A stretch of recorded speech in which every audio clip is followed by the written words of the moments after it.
Hello, আসসালামু আলাইকুম। Welcome back to my channel. সবাই কেমন আছেন? আশা করছি আমার সকল ভিউয়ার্সরা ভাইয়ের আপুরা যে যেখানে আছেন ভালো আছেন, সুস্থ আছেন। বাবার বাড়ির দ্বিতীয় দিনের ভিডিওটা শেয়ার করছি। সকাল টাইমে এখানে সবাই মিলে উঠানে বসে গল্প করতেছিল। সাথে আমার আব্বার নামে মিলাদ পড়ানো হবে, তো সেই বিষয় নিয়ে আলাপ আলোচনা করতেছিল। ভাই তারপর স্বাস্থ্য ভাই, কাকি, মা, আপারা সবাই মিলে কথাবার্তা বলতেছিল। আব্বা মারা যাওয়ার ৩ দিনের দিন তো ছোটোখাটো একটা মিলাদ পড়ানো হয়েছিল। তারপর তো মাঝে মাঝে মসজিদ, মাদ্রাসায় শুক্রবার দিন কিছু দিয়ে মিলাদ পড়ানো হয়, বাট এখন একটু বড় করে করাতে চাচ্ছিল।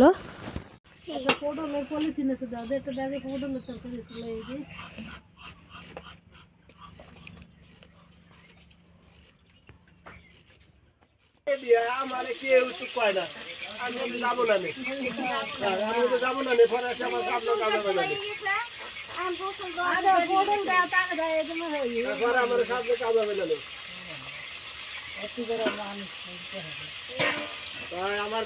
আমার দাদা মানে যার মানে মেয়েদের কথা কাকে সকালে মনে হয় অনেক দিন পরে ভাত খেলাম, সাথে আলু ভর্তা ছিল আর শুটকি ভর্তা ছিল, যেগুলোর ভিতর কাঁচা মরিচ দিয়ে ভর্তা করেছে, শুকনো মরিচটা একদমই অ্যাড করেনি।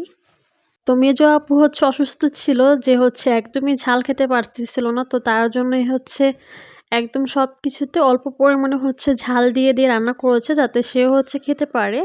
আর এদিকে আপারা মিলে অনেক পদের শাক নিয়ে আসছে, লাউ শাক, তারপর পালং শাক, লাল শাক, বিভিন্ন রকমের শাক নিয়ে আসছে, সেগুলো সবাই মিলেই বেছে বেছে দিচ্ছিল।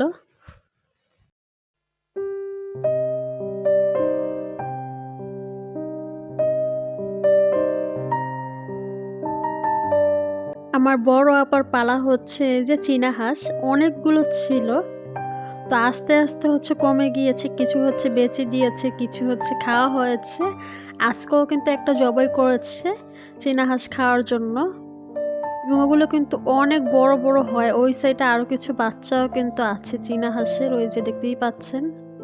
তো বেসিক্যালি আমার বড় আপু আমার মার সাথেই থাকে, ভাই যেহেতু ভাবিকে নিয়ে দূরে থাকে, আর ছোট ভাই এখনো বিয়ে করে নাই, তো মাকে কে দেখবে, সেজন্য বড় আপু দেখা যায় আমাদের বাড়িতেই থাকে।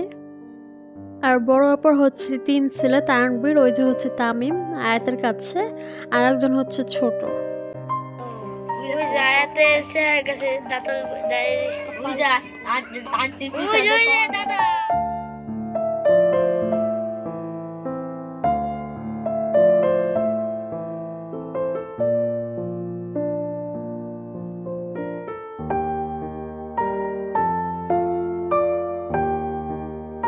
গ্রামে আসলে দেন সবাই একসাথে হলে ঘর থেকে বেশিরভাগ টাইমে উঠোনে এভাবে বসা হয়। তার উপর শীতকাল, দেখা যায় উঠানে বসে কাজ করা, রোদে বসে দেন খাওয়া দাওয়া করা, সবে কিন্তু এখানে বসেই করা হয়। আর ওদিকে মা হাঁস বাঁচতেছিল, আর আমাকে দিয়েছে পেয়ারা কাটার জন্য।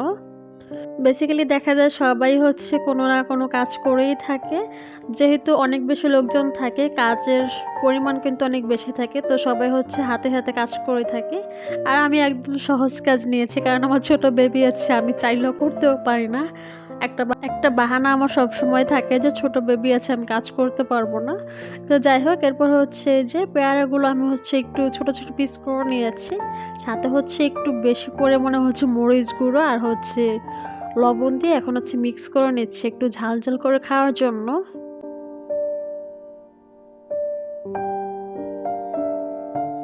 এখানে যে বড় অপার ছেলে তানবীর, তারপর আমার ভাইয়ের মেয়ে নুসরাত, তো ওরা টক পেলে, শুধু পেয়ারা তো টক না, মিষ্টি বা টক কোনো খাবার পেলে অনেক বেশি পছন্দ করে। আর দেখেন আমার মেজো আপা সেজো আপা কি কাজ করছে, মানে নিম পাতার বড়ি বানাচ্ছে, যাকে বলে অনেক বেশি উপকার থাকে নাকি নিম পাতা খেলে।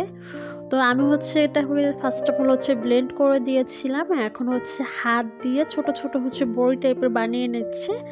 একজন ঢাকা নিয়ে যাবে, আর একজন বাহিরে নিয়ে যাবে এই নিম পাতার বড়ি খাবে। তার জন্য এই বড়িগুলো বানাচ্ছিল, অবশ্য 2 থেকে 3 দিনের মতো কড়া রোদে শুকিয়ে, তারপর জারে ভরে ঢাকা কিংবা বাহিরে নিয়ে যাবে। আর ওদিকে ওই যে মা, তারপর ভাবি, তারা হাঁস বাজতেছিল, যেটা বলে হাঁস খেতে এমনি তো মজা, বাট এটা চুলতে বাজতে কিন্তু অনেকটাই কষ্টকর।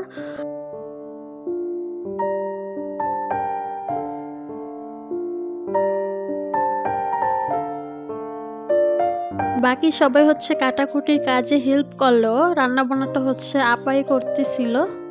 আপা যেহেতু রান্নাটা করে মাটির চুলায়, দেখা যায় আপার অভ্যাস হয়ে গিয়েছে, বাট আমিও করি না, সেজো আপু করে না, মেজো আপু করি না আমরা।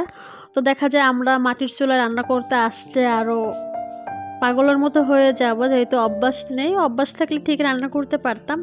আমি অবশ্য এখানে একটু নাড়াচাড়া করতে আসছি, প্লাস হচ্ছে একটু ভিডিও করতে আসছিলাম। এখানে যে হাঁসের মাংসটা বসিয়ে দিয়েছে, কষানো হচ্ছে।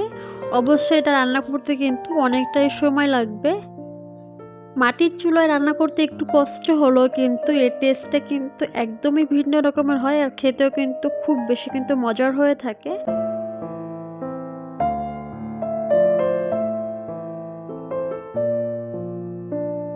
আর এদিকে হচ্ছে ভাই আর আপা মিলে হচ্ছে পেঁপে গাছ থেকে পেঁপে পাড়তেছিল।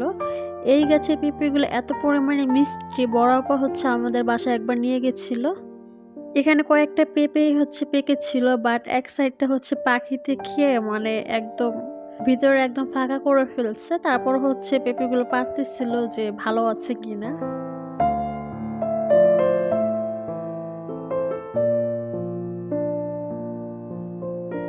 দেন হচ্ছে এই যে দুপুরের খাবার, এখানে এই যে চীনা হাঁসের ঝোল ঝোল করে হচ্ছে হাঁসের মাংস ছিল, আর সাথে হচ্ছে কই মাছ দিয়ে হচ্ছে শাক রান্না করেছিল। তো খাবারটা অনেক কিন্তু মজার হয়েছিল।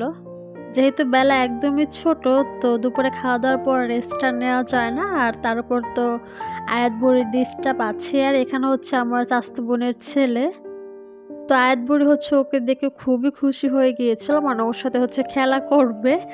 যে এমনিতে বড় মানুষ দেখলে কান্নাকাটি করে, বাট ওর সাইজের কিংবা ওর বয়সের বাচ্চা কাচ্চা দেখলে তখন আর কান্নাকাটি আসে না, তখন হচ্ছে খেলতে চায়।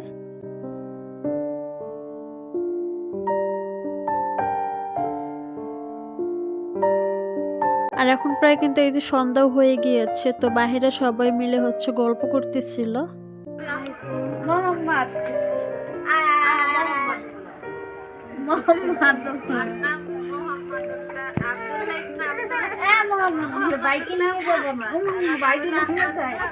সন্ধ্যার দিকে এখানে হচ্ছে যে হালকা পাতলা একটু নাস্তা রেডি করছে সবাই খাওয়ার জন্য। তো ঠিক আছে, আজকের মতো ভিডিওটা এখানে শেষ করে দিচ্ছি। সবাই ভালো থাকবেন, সুস্থ থাকবেন। আবার নেক্সট ভিডিওতে দেখা হবে। আল্লাহ হাফেজ, আসসালামু আলাইকুম। আর ভিডিওটা কেমন হয়েছে অবশ্যই কিন্তু কমেন্ট করে জানাতে ভুলবেন না। আল্লাহ হাফেজ, আসসালামু আলাইকুম।